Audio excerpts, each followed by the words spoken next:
Hi, I'm Tiago, talking to you via Skype from Rio.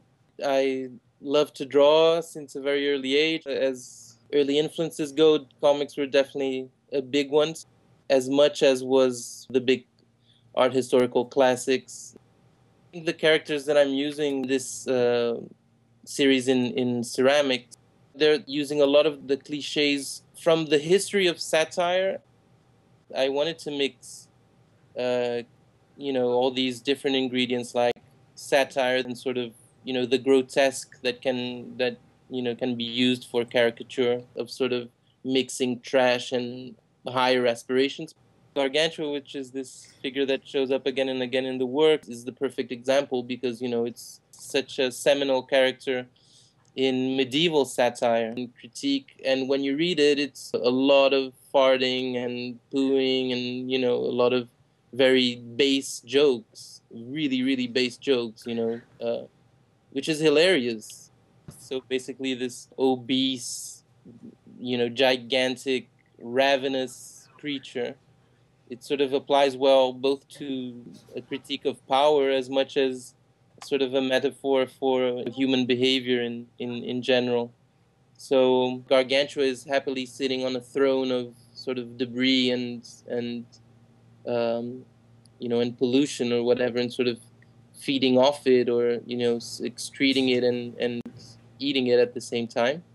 The other characters that you'll see in the show, they're sort of again this sort of playing around with cliches. So yeah, the Mudman on the one hand is this very typical sort of B horror movie cliche, but on the other hand, there's this dimension where it's basically talking about itself as a sculpture and sort of as a form emerging from a formless medium or from a formless sort of flow of matter, so to speak. So in a way, it's sort of uh, it's a funny little metaphor for the sculpture itself.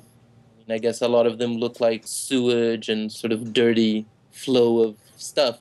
I still wanted them to be really shiny though. So I mean, I don't know if you noticed, but all of them have the same shiny finish, actually, sort of vitrified. So I mean, I still love the idea of trying to create a seductive um, surface and a sort of shiny, glossy object that is desirable. I guess it has political aspirations. It cherishes this idea that it can be critical, that it can be acid.